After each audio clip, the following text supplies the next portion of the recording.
Every woman's dream is to get pregnant and have their own babies. Is it a must? It's not a must at all. But we all know the peculiar environment that we're in, especially in Africa, because I would not say Nigeria. The minute you get married, after 6 months, everybody starts looking, are we having a baby bump? Absolutely. Is it, it's almost like that's the reason why you got married. That's our culture. Surrogacy is a very simple process. When we're talking about surrogacy in the area of reproductive medicine, you're talking about engaging a healthy female adult to carry a baby on behalf of a couple that are looking to complete their family. Welcome to another super amazing edition of the LHC Pod. Here we inspire elevated living. My name is Emmanuel, and of course I have my co-host with me, a very troublesome person, I would say, if you have experienced her behind cameras. Don't take whatever you see on cameras for truth or reality. Again, we have Lola in the house today. Hey, Lola, what's up? It's Lola and Lola, just one note. Lola or just one Lola? note. Since you've decided to take this online, Is you're it going to pay Lola me for this or- free. Is it Lola or Lola? Anyone, but you're No, going it to pay can't me be for anyone. the free PR. Seriously, No, you're a Yoruba lady. Is it Lola or Lola? online, I'm international. Let's leave it like that. All right. Hi, all right. everyone. You have a glimpse of her already, right? So, but first of all, chop knuckle. Yes. Really? Baby. What do you have for us today? Today, as always, wonderful topic, and this topic is going to resonate with a lot of people. Including me? Well, it depends. It depends. But yes, in a sense. Because if you have someone that's dear to you, definitely, yes. So today we're talking about surrogacy. And surrogacy. Okay. Surrogacy. Surrogacy. Yes. Yeah. What's Yeah. that? Such a high sounding. Yes. Well, it's not as complicated as it sounds, or it might be, depending on what our guest thinks about it. Okay. Speaking of our guests, probably the best person to talk about this topic today. Eh, So we have with us Mrs. Abiola Adeusi, the director of MedBan, and she's here with us as an expert to talk to us about surrogacy. You're so welcome, ma'am. Putting my hands Thanks for having Put your me. hands together for her, Yay. man. Thank you for Thank you for gracing coming. us Yeah. with your presence. Thank We you. Really, really appreciate you for coming. Yes. So I just asked her. Word sounds very big, but I know that she's not the right person to break it down. You are the right person to break it down for us. So I would ask you, when we say surrogacy spectrum, what are we referring to?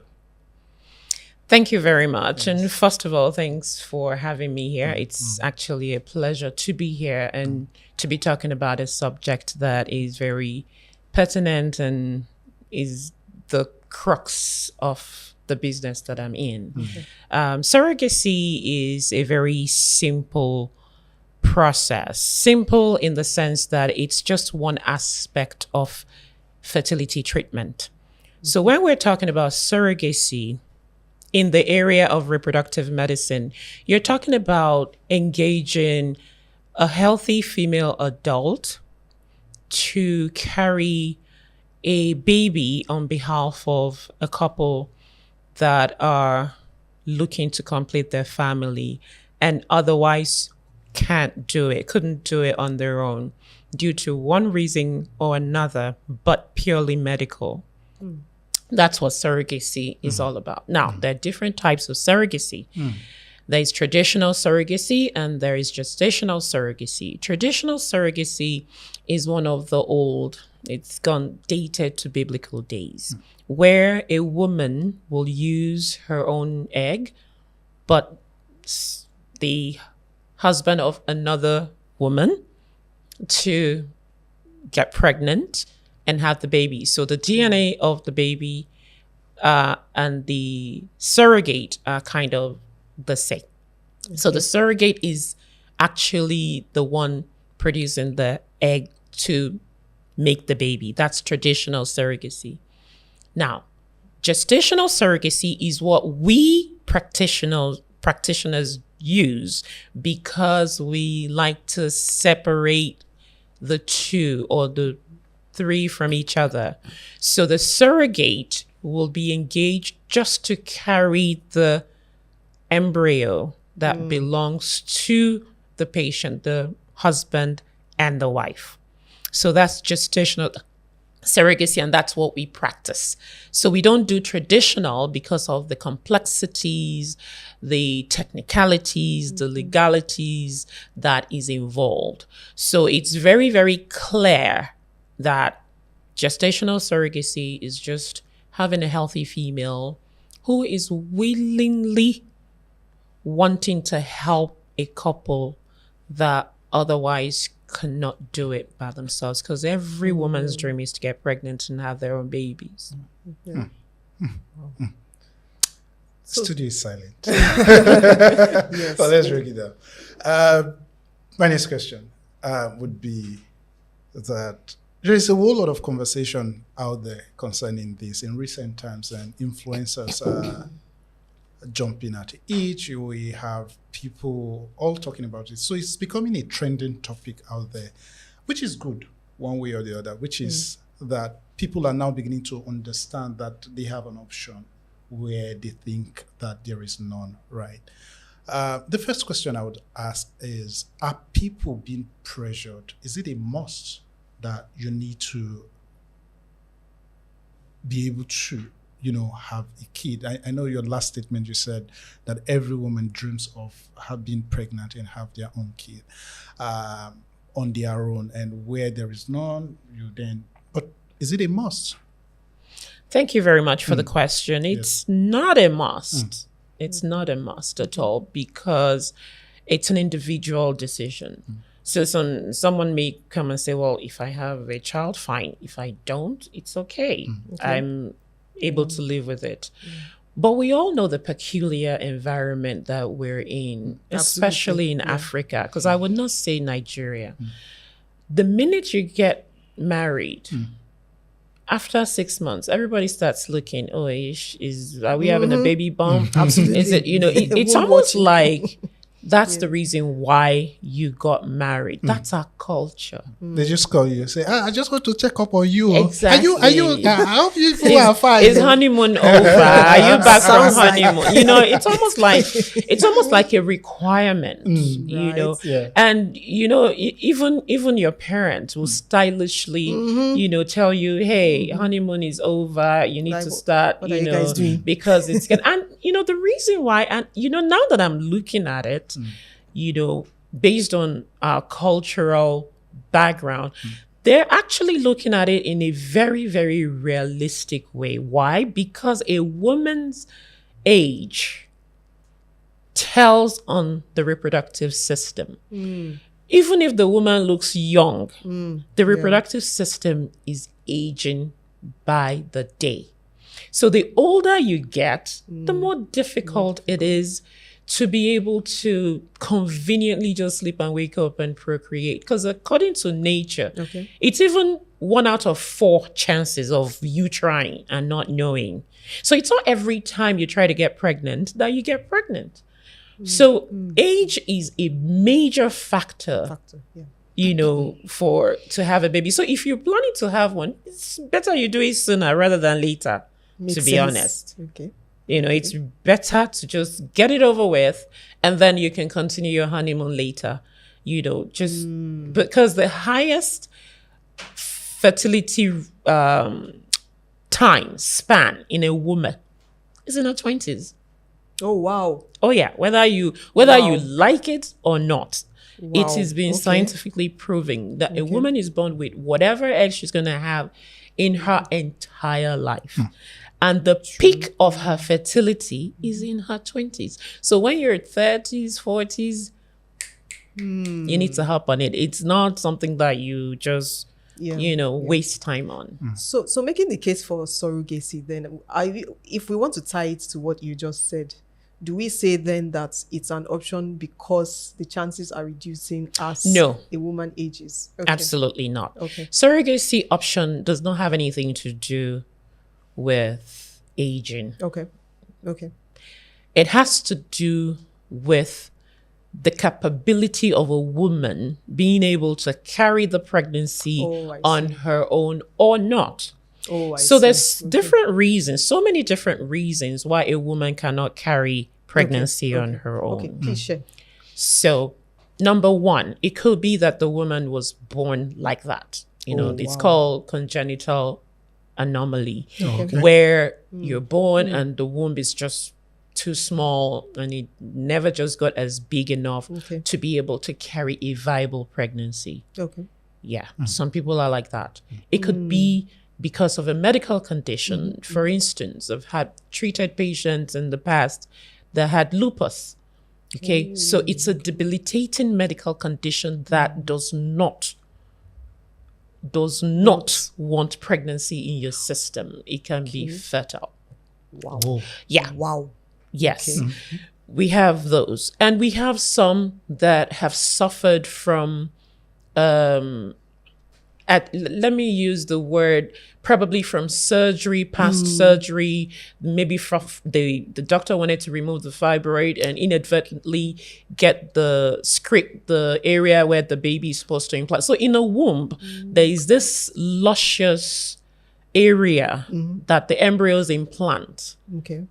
After they've communicated with each other in the tube, they would come and implant into that space. That space is called endometrium. If that endometrium is compromised, it'll be very difficult to have pregnancy. So it's called adhesion. So if it adheres together, and that's where menses comes up, comes, goes. It's kind of like it builds up. Goes down, builds up, goes down. But if you have a problem and there's adhesions and your menses is like either very scanty or non-existent, it's going to be very difficult because there is no fertile ground for the embryos to grow. So if you've tried to get pregnant severally and even tried IVF, assisted reproductive technology, and you're not getting pregnant because the endometrial lining is not really doing what it's supposed to do, you will be a candidate to consider surrogacy. If surrogacy is this important based on the elements that you have highlighted in our conversation so far, why do we have stigmatization in our society when people, even by hearing, hey, you do surrogacy, why do we have that? Is it ignorance? It's what is fueling that? Okay, I wouldn't particularly say ignorance because that's kind of heavy, because we have some educated and well-read, even doctors that do not believe in surrogacy because they feel you're trying to play God. So that speaks to the ethical concerns. And maybe religious as well. Yeah. So what I can say is that the stigmatization in surrogacy is not only in surrogacy, even in ART. They say assisted reproductive technology. So assisted reproductive, so surrogacy cannot happen without ART. Surrogacy is a sub of assisted reproductive technology. So if I say ART, it's the art of making baby, assisted reproductive See what you did there. technology. Okay. Nice. So now the stigmatization is because of our culture. The traditional way of having baby is to sleep with your husband, wake up, and be pregnant. Well, yeah. Okay. Pretty much. So if you try to coin another scientific way of making that happen, assisted reproduction, then people start to ask questions. Is the baby normal? Is that, what they're doing? Is it even proper?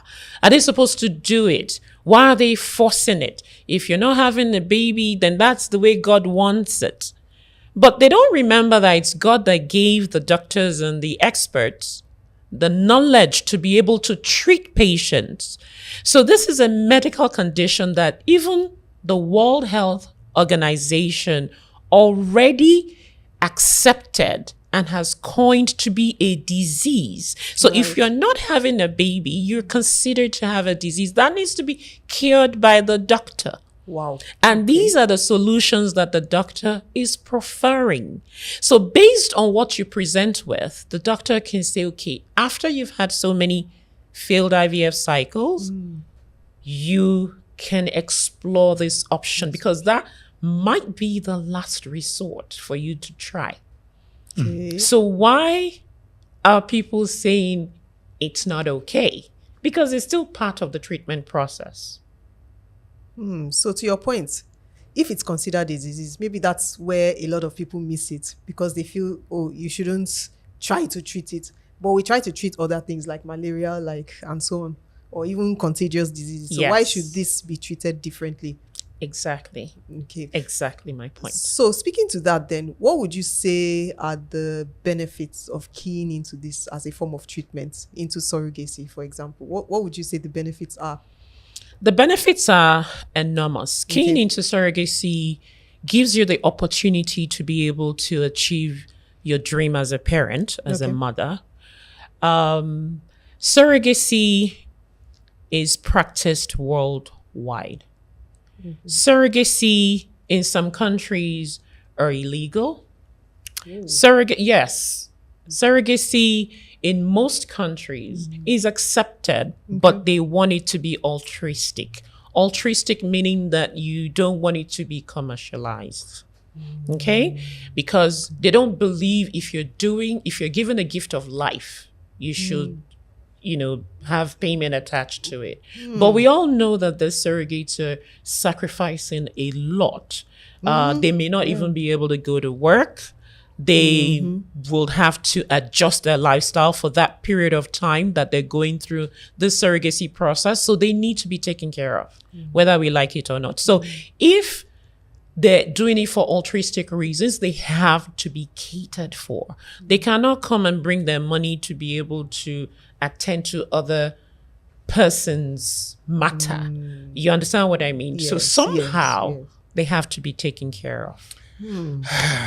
Somehow they have to be taken care of. Nice conversation. I think there's so much that I'm, taking in as we're having this conversation, which is why the LHC podcast was set up, just so that we can shed lights on topics like this and to be able to educate people on different topics that affects humans and then the society. Yep, absolutely. Our conversations and the explanations given so far are valid, right? But again, recently we've had people come out to say they're going to take on surrogacy. Sometimes influencers in our society. We're not going to mention names, but we're going to look at the arguments from both sides, both the for and the against, which is that the for are saying that irrespective whether they are fit, because by your definition, you did mention that those who are unable, meaning that there is a deficiency somewhere, is the reason why they are taking up that option of surrogacy. So Yeah, that's an correct. option Yeah. put forward. Treatments, several treatments, stages of treatments have taken place, and there is no headway.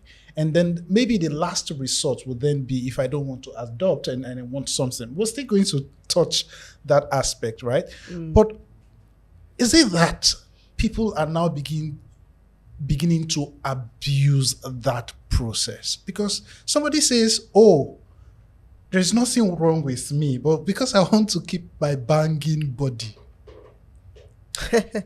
Okay, so let's use the local parlance language and everything. It says I want to keep my banging body, and for that reason, I am going to opt for surrogacy. No, sorry. And okay. they are. Do you think is ideal? Because I don't. But want before to you Sure, answer you the wanna- question, before you answer the question, is that Yes. even a consideration that you do it just not because you have to, but because you want to? Should it Thank be a you very much. consideration? You know, the conversation has been going on, and Yes. of course, we're aware. I know the influencer because it got to me, and the minute it came out, it was sent to me, and can imagine. we had a whole conversation around it. And some of my orgas in the space of taking interviews like this, to answer questions, pertinent questions about this. Is this right? Is this acceptable? Okay, so let me tell you a little bit more about myself that you may not know today. Okay. Other than the fact that I'm the director of MedBarn agency that takes care of that space of surrogacy, for patients and clinics alike. I'm also the second vice president of the Association for Fertility and Reproductive Health. Okay. And the Association for Fertility and Reproductive Health is the organization body that self-regulates itself for its members. So we have our guidelines that we follow. Okay. To be able to practice assisted reproductive technology, which sense. offers surrogacy services. Makes sense. Okay? So I am well aware of this, what do you call it? Because it really, really went viral. And Yes, it was a hot topic. Yes. Discussion around it. Very hot topic. So we as an association, so let me wear my association cap. Okay. As an association, do not offer surrogacy because you don't want to change your banging body, or you're too posh to push, or you just don't feel like getting pregnant. It is not an option for any of our members. Okay. So if someone is doing it, they're probably either not a member of the association and just, doing it because they want to make money off of it, or I don't know how to answer that question. We don't do it for cosmetics reasons. Okay. We do it because it's medically necessary. Okay. And so, for those who want banging bodies, it's either you want to keep your banging body, or you just say, you know what, I'm not going to do this. I'm not going to have babies. Because I was very, very much irritated by that, by the way. And I've just been very civil, not to mention names on. It's okay. We know. Yeah, because again, it abuses the process. Yes. It's an abuse of the process. And one thing that I'd like to also ask again is, are there standard regulatory, maybe policies regulating this in Nigeria, Africa, as a whole? Okay, so let's keep it to Nigeria because, Africa is kind of pushing it. Yeah. In Nigeria, as of today, there are no legislations on surrogacy. However, there are some legislators that have put forward some bills recently and to be able to actually regulate and guide the surrogacy practice. But as the association, the Association for Fertility and Reproductive Health, we are trying our best to actually help and guide the draft of that bill so that it will be all encompassing. There is no way you're talking about surrogacy that you will not talk about ART, because the only way you can achieve a successful surrogacy process is through ART, assisted reproductive technology. Exactly. So we're working with them to have an all-encompassing bill draft that talks about assisted reproductive technology and surrogacy being one of it. So it'd be a sub of that, because ART. We have a lot of charlatans, quacks out there claiming to be doing what professionals do, but they're not. They're just doing whatever they like. So we feel everything should be, together, as opposed to just isolating the surrogacy bill. I mean, there's so many meetings going on. We've volunteered ourselves, nationally. We've been to Senate. We've been to everywhere that we're available. We're here with the professionals. In fact, we're happy that this conversation is coming up. We're happy it's coming up because it is something that needs to be addressed, and it needs to be addressed as quickly as possible. Exactly. And speaking to, let's even step back a bit to something you mentioned earlier about the altruistic nature of it and talk about the pecuniary benefits. You know, we said the implication is that for some people who engage in surrogacy, especially the gestational variety of it, we understand, I mean, we've heard the stories online where you have people who are probably from less privileged backgrounds who do it as a sort of commercial enterprise. So is that still in line with the ethical position?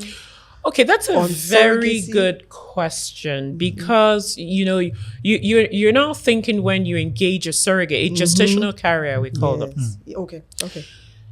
and with our peculiar environment, yes, they're doing it for a reason. However, don't forget that there's no amount of money you pay them that would actually compensate what they're doing, because the surrogacy process itself, pregnancy process itself, childbirth itself, it's unquantifiable. Yeah. So you can't even put a price tag to that process. The least you can do is make them comfortable while they're going through the process. Okay. Because there's no amount of money. So when you say you don't want it to be commercialized, if there's money, then, it loses this. Yes, Do you just want to have them go through it and just, hands off and say, oh, well, they're doing it because they're kind. It doesn't, you understand what I mean? It doesn't add up. So As a high price to the pay. act of doing it Yeah. itself, it's altruistic, because they have so many other ways they can use to make money, to be honest. But I don't think. Okay, so I've heard someone say she's going to do it for someone, like she was approached to do it for someone, and she was willing to do it because she needed For free? funds Oh, she needed funds. Okay. to start business. Okay. And she felt that she could just, take it up maybe a couple of millions. And then when she's done, she could, and I had to sit her down and explain, like, this is not something you want to do just because it's commercial. And we have people doing that now, not because they love the people in question, but because, the economy is seriously biting hard, and they feel like the quickest way to get out of it, or to even have, you go to banks, you want to take a double-digit loans staring at you, 30%, 35% interest rate based on the MPR rates that we currently have now, and you go for other means and the rates are even double. You fall back to friends and family. They turn back and tell you, I don't have anything. And so you go, okay, let me go and look for a job to even see if I can put things together. The payments, the wages are very minute. And someone says, okay, at least I can do this if I'm approached, and that could give me the necessary amount of money. And people are doing this. It's a known fact. At least I have experienced somebody telling me, I'm going to do this, because I'm like, no, you can't. And I basically just talked her out of it. May I ask why you talked her out of it? Because that's what I do. So I know people are doing it. Yeah, for me, Exactly. for me, I just think it's not right. Okay. Yeah, it's not right. Not because you have the notion of wanting to do itself. It's not. So it's not I'll right. play the devil's advocate here and say, what makes it not right? The person has a need and also has a means of providing a service to fulfill that need. I think for me, which both parties agree to. So what is the wrongness in that? Okay, so for me, first of all, I just feel that it is not a process that you should do to raise, just because you want to raise resources. Okay. First, one of the reasons. Can I ask a question? Okay. Do you think it's okay for me to donate blood to someone that needs it?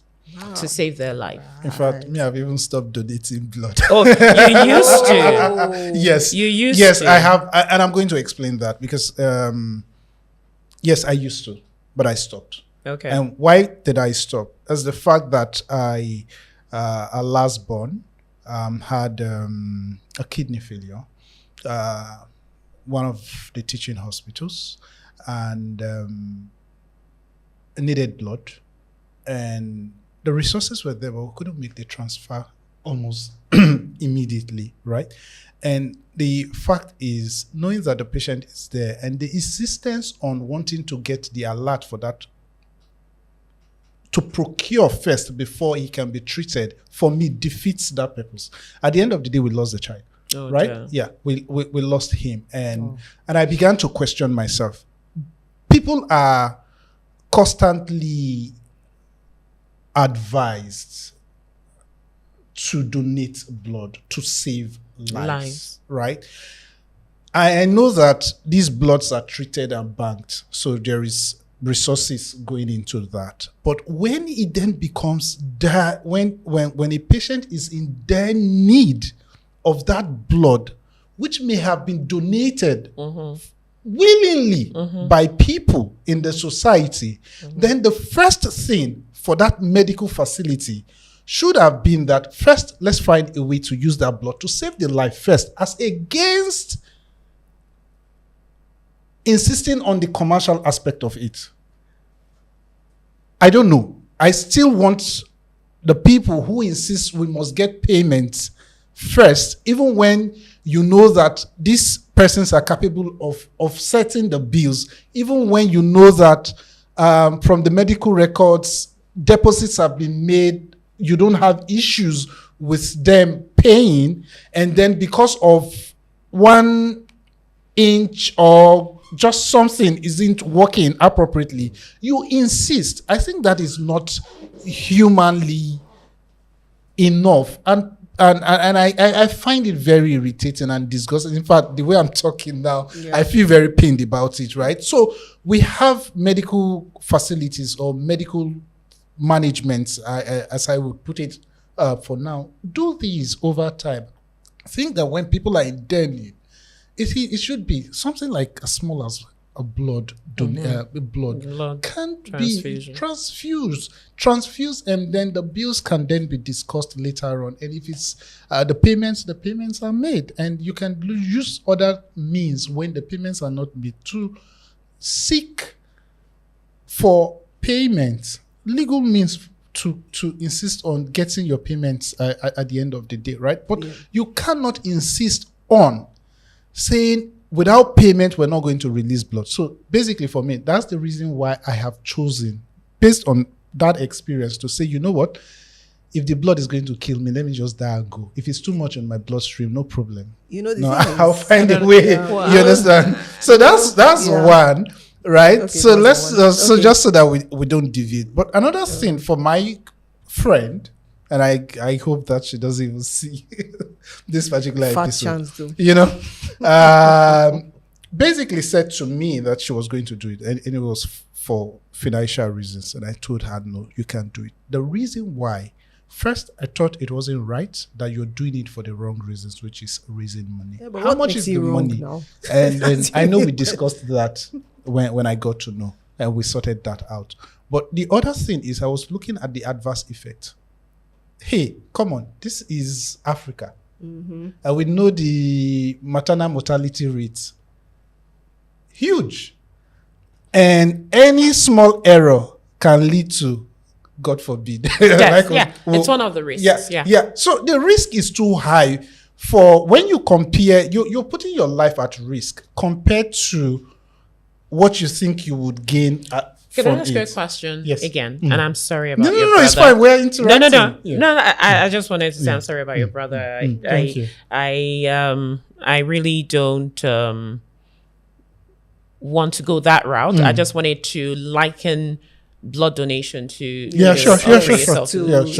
surrogacy, to maybe not literally save someone's life, but to actually, because most of what this couples go through, it's more psychological. Actually. You don't see it, but it kills them. It's actually, they're dying, but you don't know because it's not showing physically on them. Once they rub powder and put makeup, you think they're Everything normal, is but good. Yes. psychologically It's killing them they're inside, down. yeah. So that's that. The other thing I wanted to say about the risks involved in surrogacy, yes, death is one of them, but it's 0.00000 something. It's not high. Okay. I've been in this space for more than 2 decades. Knock on wood. I don't have any fatal incidents now. Wow. Okay. Now, the closest that I've had is to have a complete hysterectomy due to bleeding that couldn't stop, and they had to save her life.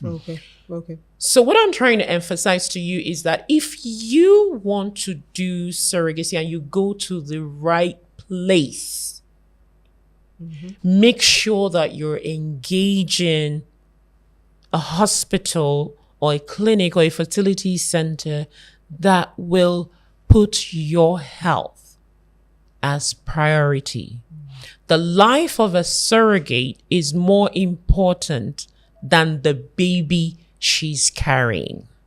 Right. You can quote me. Okay. Because once she's going through that process, everything has to be put in place to make sure she comes out alive and well. And any surrogate that goes through the process must have gone through childbirth successfully without any complications. Oh, It's a baseline requirement. If you have not been pregnant or delivered a baby, live birth successfully without any complications, you cannot qualify to be a surrogate. Which takes me to the next question. Okay. So, can anyone be a surrogate? No, not anyone. Can be a surrogate. Anyone that fulfills this eligibility requirement. There's so many people that show up, they want to be a surrogate, but they're disqualified for one reason or the other. Health is number one, because you have to be healthy to be able to go through pregnancy. And you have to have had a successful pregnancy and delivered a child, at least a child, maybe 2 or 3. Okay. So we know that you've gone through the process and you understand what the process is like. And because of the risk involved as well, we don't want a situation where you have someone that hasn't been pregnant and they're going through it and you don't know how to explain. Nobody knows how to explain pregnancy. You cannot. It's something you must experience. You must experience it, including childbirth. No matter how you go through these classes that explains to you how it's going to be, it's never the same when you're living through it. So it's always very good to have someone that has been through the process before. So let's talk about the psychological effects on the intending parents themselves. Like, okay, so you decided you want to, in fact, let's talk about it on both ends. So first the surrogates and then or the gestational carrier. Yes. Let me use the medical term. Feeling like she's feeling like she's there. Nah. Well, it will take you. We're educating. You said it now. We're here to educate. It will take you years. Don't worry. Don't feel like. So for the intending parents now, they've made this, should I say, difficult decision? Very difficult decision. Yes. That, okay, we can't do this. We need to have a third party involved. What are the psychological implications from your experience on these people, and then also on the surrogates? First one is, how did they even sleep? Knowing that. Yeah. It's a very long way. Oh, let's get this. Like I said, it's not something that the doctor just spring on you. You would have been going through some processes, and by the time you get to that point where the doctor is saying you need to use a surrogate, even you yourself as a patient already is probably thinking in that direction that this might be my last option to have a go at it. And so by the time the doctor is telling you, consider this, you're going through some counseling, you're going through some psychological preparation. They're going to tell you the pros and cons, the possibility at the extreme end. So don't just look at the positivity. You need to consider the negative aspect of it. And this is a chance that an intending parent will be willing to take. Otherwise, it's like taking a chance, at having a successful outcome. And it may not always come out the way we want it. Sure. So what am I saying? Yeah. I'm saying a surrogate might not get pregnant. A surrogate might get pregnant and miscarry in the first trimester, Yeah. second trimester, Calendar stillbirth. All those things are Yeah, possibilities. still possible. Yeah. Okay. Yeah. So, and of course, the surrogate, if she falls sick during pregnancy, she has to go to the hospital and they have to take care of her. That's additional expenses. The surrogate might go into preterm labor, have to go, the baby's going in the incubator. That's additional financial expenses, emotional expenses. I can't imagine. Because, then you're wondering, are they going to survive? Or are they Exactly. going to die? After investing all this financial and emotional weight. Yes. So, and It's a to lot. the surrogate as well, It's a lot. she has to go through all the counseling, psychological evaluation, the legal aspect as well for both of them. They have to understand what they're signing. They have to understand the requirements. They have to understand what they're required to do, Yeah. and every step of the way.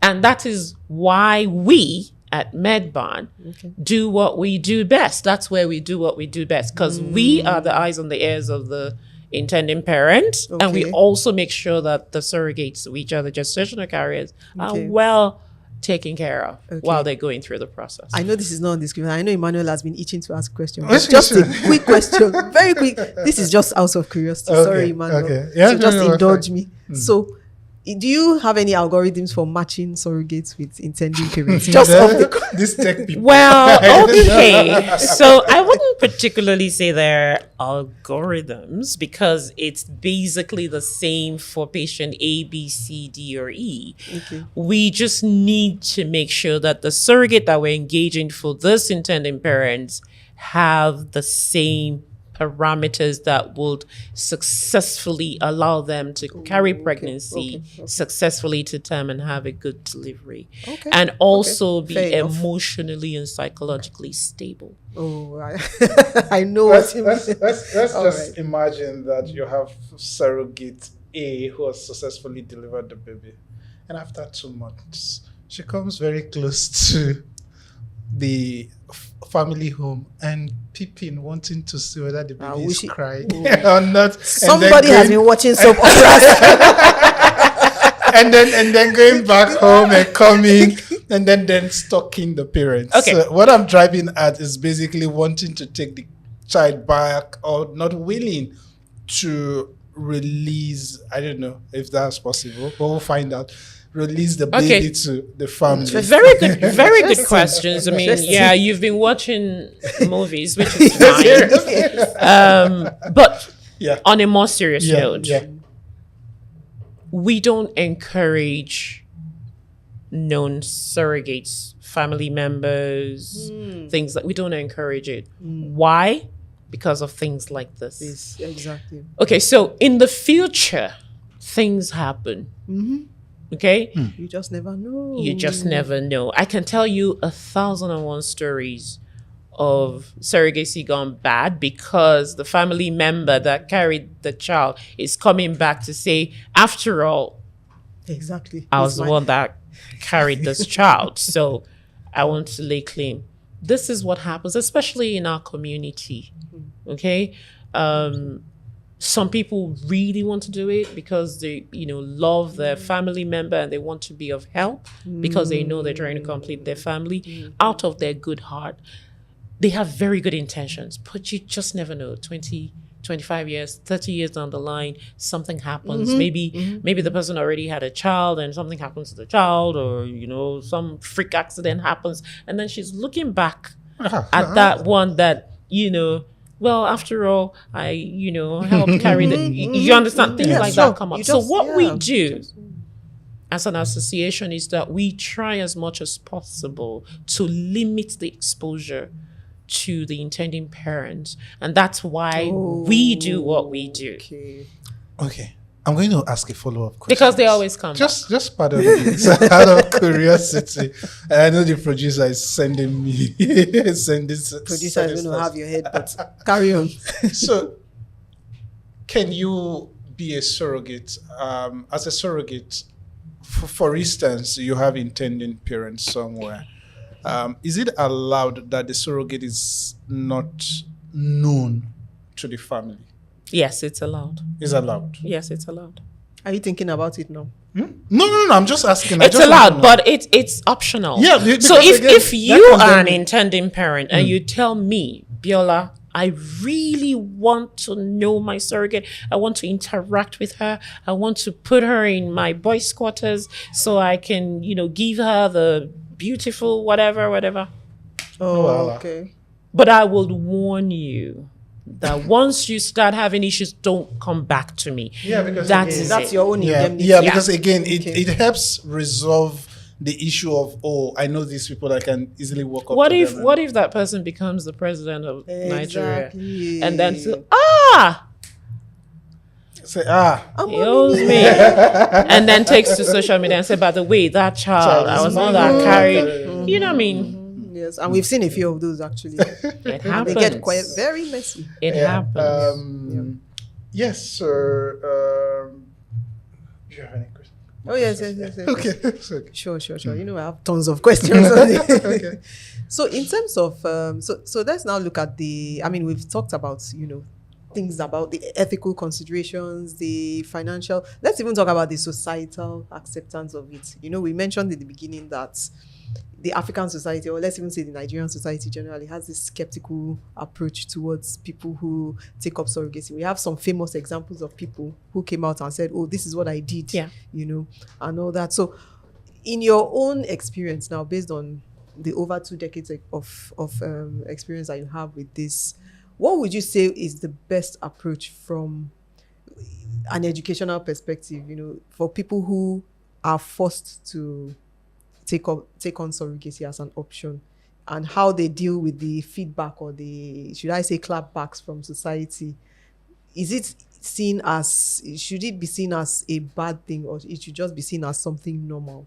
So maybe the question is really around acceptance now. Okay, so it is, whether we like it or not, it is part of the society.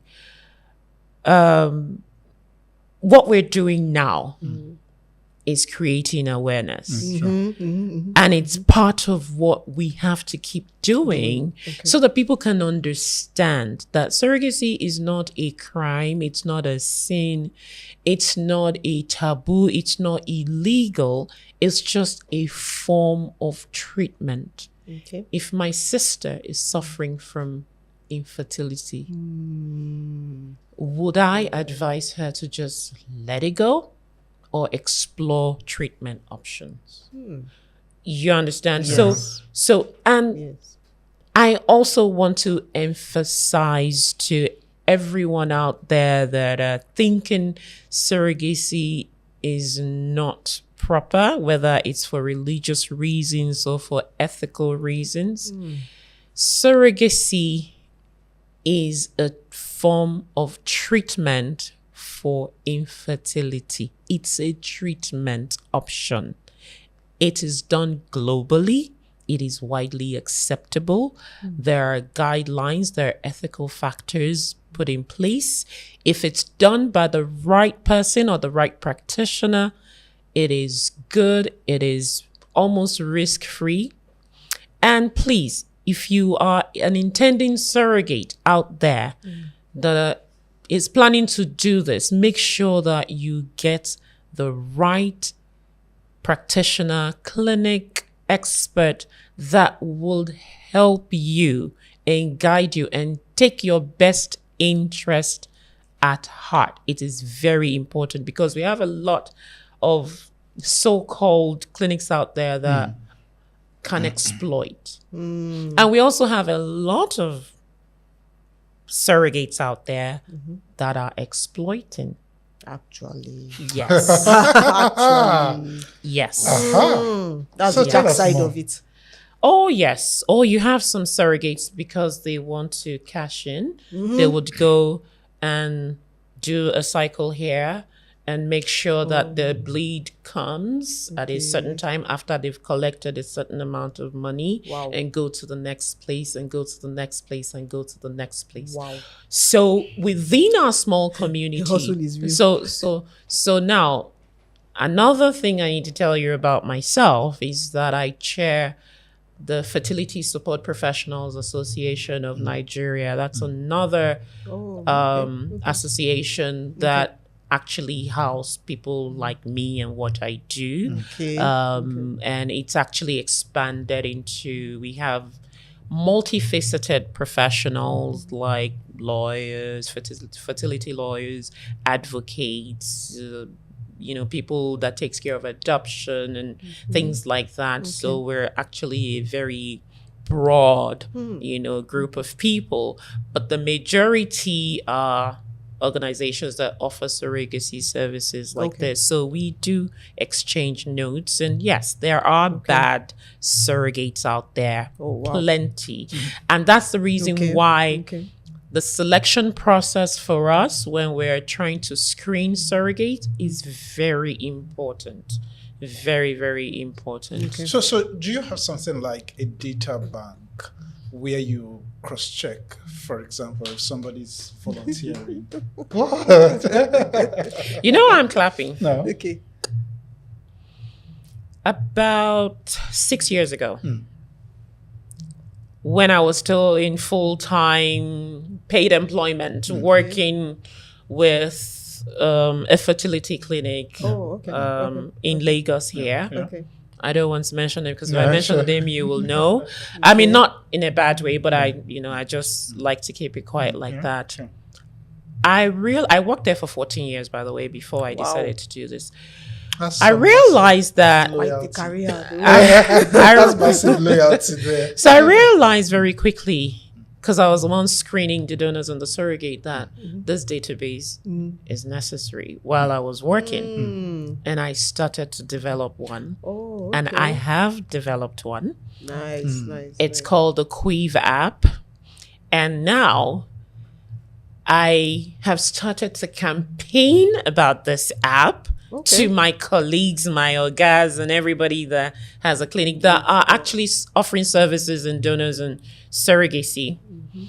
They've accepted it, quote unquote. They thought it was a good idea. Nice. But the use of it is just about to start because we're now realizing that there's a problem. We need to adopt this app so we can save the donors from themselves and save the surrogates from themselves. Yeah, I think it It's will. necessary. Yeah, it's very, very very necessary. And just to put it on camera, that we're willing to support you in terms of the awareness drive. And thanks for the initiative. It's an awesome Thank you. initiative. Yes, it is, because It again, is. we need to protect people because again, any vices, I would personally kick against it, where people just feel like, okay, it's not a baby factory. Exactly. Exactly. Yeah, Yeah. These things are crazy. So having a database where you can easily just cross-check, Yes. a database that is clean, Yes, and then you authentic, just go in and check Yeah. and okay. Yeah. Oh, we've seen you. We'll just Oh, check. Exactly. Yes. see- We know you've been We here. know You've done you- so many times. yes. Because some will lie. They come. I mean, I've seen so many. You have. Let's just use a donor for instance, because it's quite quick. They go through the They donor just go program. through, The next month, instead of them to rest, they go to another Yeah. clinic and say, oh, so I can make. They turn it into a business. The business, yeah. Yes. Then I had a donor show up and said, have you ever donated? Say, no, I've never donated. And I put in the probe. Probe means the ultrasound thing Okay, that, yeah. I'm a medical sonographer, by the way. I do wow, ultrasounds yeah. as well. And then I see Many that hats, though. the ovaries are just freshly retrieved. I'm like, I thought you said you've never donated before. Your ovaries are active. You just went through retrieval. That's when the conference was on. But then that is when you see one that is active. That What is- if she's donated 10 times and she's 10 telling you she's never donated? That's one of the reasons And that's why this the is important. database Yes, was it's given really birth to. important. And Yeah. once again, thanks Great. for that. Yeah. I That's think an it's awesome amazing initiative. and wonderful. So, guys, that's your chakam. Yeah. So I know we've talked on so many things, but there is this nagging question I have in my mind. We have people donating surrogates to intending families, Abby. So my question is, are there no chances that these kids can find themselves date and marry? Okay. That's one. Secondly, maybe first of all, you have someone you took the option of surrogacy, and then eventually something changed within your biological system, and then you now give birth to your own child. Again, how is that? Is there also not going to be something like affection for one than the other? I don't know if this really clarifies my question. Okay, let me take that question again. yes. So you're talking about if an intending parent Yes. opted to use a surrogate Yes.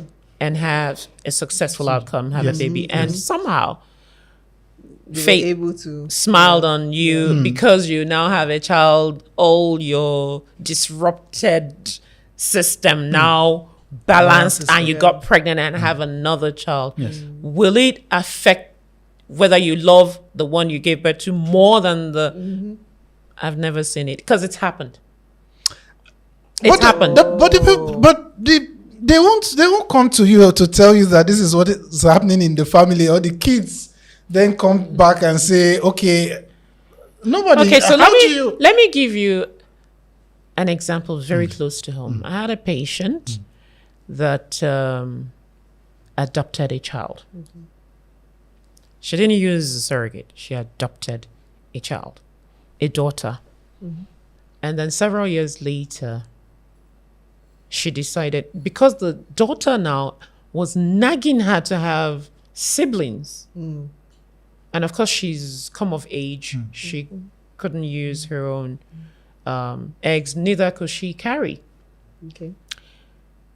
She decided to use a surrogate, and she was able to have more children through a surrogate, The surrogate. Okay. using donor egg with her husband's sperm. Okay. She didn't love that child any less. In fact, that adopted child is the one that calls the shots in the house. So Whatever so, she so wants Nollywood lied. is what- Sorry. So Nollywood lied to us. Oh yeah. It doesn't matter. See, and that is what I always tell. I said, in my experience, Exactly. the most, yes, I have concerns from intending parents that says, oh, would I be able to bond with this child because I wasn't the one that carried the baby? See, the minute that child gets into their hand, you just see tears rolling down. Wow. Not tears of hurt, but tears of joy. Joy. That, so me, I I'm a can parent. carry a child This that is I mine. call This my is own. Okay. It's always, the love is unquantifiable. Okay. Okay. Remove sentiment. I've seen it day in, day out. And I still get feedback from my intending parents that, hey, thank you for doing what you do. Wow. Thank you for making sure that, you know, Yeah. my This marriage happened. didn't go on Yeah. the rocks, or, you know, it's the joy is just enormous. It's even more than when you have your own baby, because when you sleep, wake up pregnant, deliver your own baby, you feel like, okay, I've gone through that one is like, so it's ever gonna happen. So this can happen. So that's the feeling that they get. So in fact, spoil is an overstatement. Oh wow. Yeah. Okay. Okay, so let's look at Yeah. the second aspect of the question. Which I is don't the know whether- legal Yeah. Is it Okay. illegal? Is the intermarriage, right? Okay, Yes, now yeah. that one now is not about the surrogate, okay? It's about the egg donor or the sperm donor. Okay. So when you're talking about donor, you're talking about either the sperm or the egg. Okay. So you have men that are donating, just spreading the wealth. Yeah. Yes. Okay. So these kids now will come and may marry each other. It's Like a it's particular consequent. tech entrepreneur. So this is the reason why we, Association for Fertility and Reproductive Health, has self-regulated ourselves in that way and say, if you're an egg donor, you cannot donate more than 6 times in your lifetime. And that's also the global standard. The 6 times is still not even much. Okay, so out of that 6 times, you don't get pregnant all the time. Yeah, exactly. Yeah. Assisted reproductive technology is assisted. Okay. At the time the embryo is getting into the womb, it's all in God's hands. You cannot take. I don't care how much of an expert you are, or you've been in the field for 30, 40 years, you cannot tell which embryo is going to make it. So assisted. So out of that 6 times, maybe if the patient is lucky, they may have 2 kids. Okay. Okay. So that's the reason why the maximum cap is left at 6. 6. Okay. So, but it does happen. The ratio is just that the ratio. And is you very- can even get pregnant all the 6 times, right? It's a possibility. But we're saying 6, that's it, max. Because you have your own child now. At some point. I mean, yeah. At some point. Yeah, sure. Okay? So that reduces the probability and the chances. I mean, the world has shrunk. Yeah. Yeah. Really shrunk. So we can't say, oh, the person that used the egg is living in Canada. The likelihood of coming together is slim. No, because people move around a lot these true. days. Okay. So in order to reduce that risk is the reason why there's a cap on the number of times you can donate. The same way you track the egg donor, you track the sperm donor. In fact, the sperm cases became a big problem in the Western world because the men were just donating and donating and donating and donating and donating, and you have one man. And because they have a registry that you can actually go back to trace, yeah. the people, that donated, or you can even go and trace your father or whoever donated sperm. And you have one man that gave birth to like 100 babies. But yeah, we have some men that married multiple wives that have 100 babies too. I mean, you understand? But at least that one is in a family setting and where then you can everybody track and then knows everybody- each other. Okay. Families like that need their own app. Yeah. So these are the things that, I mean, and the world started from Adam and Eve, and then Exactly. you start to Which was wonder, technically, are we not all families? Yeah, after I mean, technically. So, I mean, if you want, yeah, exactly. So anyway, but on a lighter note, But I can't that's be the related to reason. this guy, please. Why? Because I'm Dudu and you're Papa. Nah. Okay. Well, it happens. You have different colors in the family. Maybe someone takes a recessive gene, and you have Dudu and have Papa it. in that same lineage. Yeah, it's No, possible. but we can't. We can't I be have from questions. The same family. We can't be from the same family. I have She's questions, too but we'll stubborn. take it offline. So let's now, before as we wrap up, let's now talk about the legal implications for the intending parents and for the surrogates. What are the protections in place for both parties? Okay, thank you very much for that question, because it's a very critical aspect of surrogacy, the legal aspect of it. So once an intending parents show an indication to go through the treatment using a surrogate, they usually have to get legal counsel, either independently or through, the agency that is helping to source for their surrogate.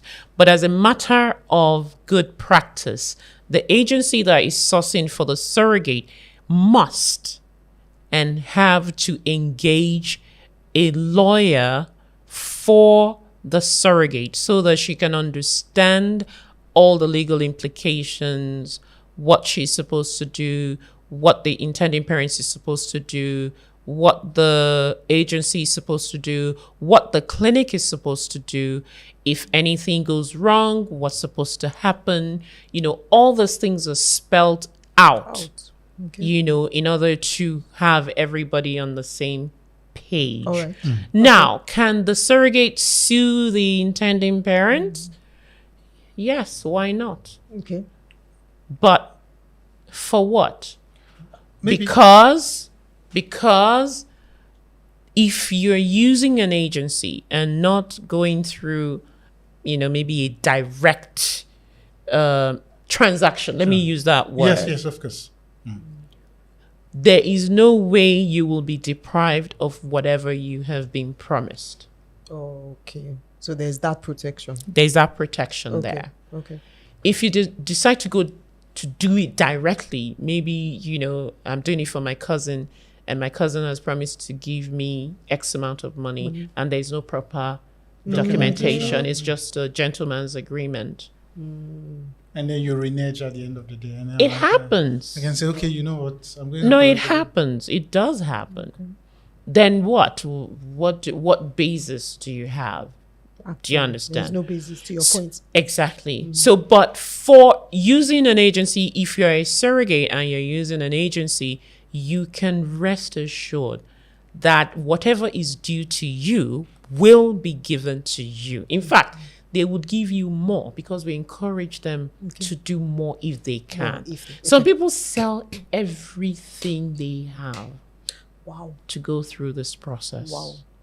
And some people treat their surrogate, other than the ones they've promised, they still do more. So the surrogates are happy doing what they're doing. Do they keep contact with the surrogates even after the expiration? They keep contact with us. Okay. Whatever communication they will. I still have some intending or parents now. Don't let me say intending parents because they're now parents that send money to their surrogates even years after Wow. through us. Wow. And speaking of money, what's the financial implication? It's just gift, like, oh, I'm looking at my children. I'm very happy. I Okay. want to appreciate what the surrogate has So done. so for we're me. looking at give and take so you've been in this this journey. I won't call it trade or journey. business. Yeah. It's been a journey for decades. For instance, is there an estimate as to maybe an average to Baba say wants for- to know how much it costs. Oh, No, it's just the fee to take care of the Yes, surrogate. to say Even also to commence embark on the the whole process, process. the entire Okay, process. so Just let an me say, average, if you were a patient going through treatment, Yes. I would say that you should be budgeting in the ballpark of between 16 to 20 million. That's about That's give or take, because some surrogates, they don't cough during pregnancy. They just go through it seamlessly. And some are in and out of the hospital. They go in, they come back, they go in, they come. Oh, so it depends on It how depends.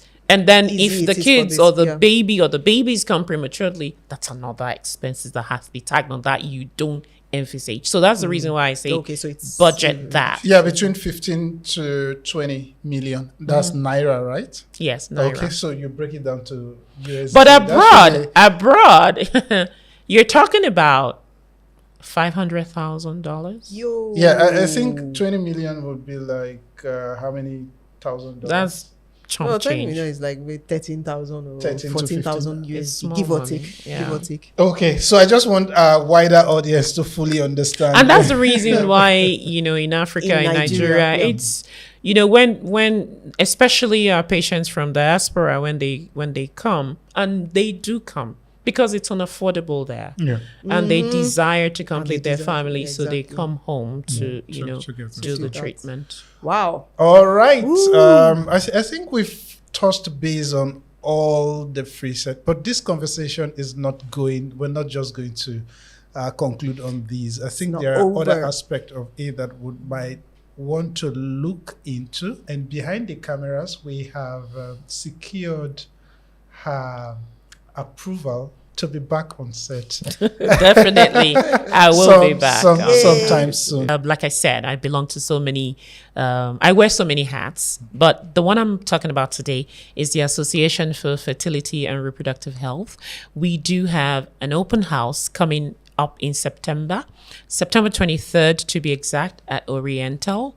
This is the first of its kind. The association is opening up its doors to the general public to come and ask questions about assisted reproductive technology, which includes surrogacy, the topic that we have talked about exclusively today. Come one, come all. It's free, but you have to register. And you can actually get the link on our Instagram handle. It's AFRH Open House, or you can go to the website of AFRH, and that's afrhnigeria.org. You will find the link. Please click on it and register. It takes 1 minute to register, and then we'll look forward to having you. I will be there to answer your questions. Thank you. And from me, it's always keep your options open. Make sure you do the right research and make sure you get the right diagnosis before going to surrogacy. From me, Lola, it's see you next time. Surrogacy is not for commerce. Right? And I think that people who want to do surrogacy should have the genuine need for it. And it shouldn't be because you want to keep your banging body. We really don't care. But let's keep our society clean, safe, and healthy for everyone to live. And let's make this society a better place. That you have the platform doesn't mean you have to use your mouth in the way and manner you choose to. My name is Emmanuel, and from all of us, I want to say a big thank you for staying by and watching this podcast to this moment. It is our commitment to you that would always bring you the most educative topics and would inspire you and to have an elevated living. From all of us, I want to say a big thank you. My name is Emmanuel. See you on the next episode. Bye From for Lola, now. it's bye for now. Bye.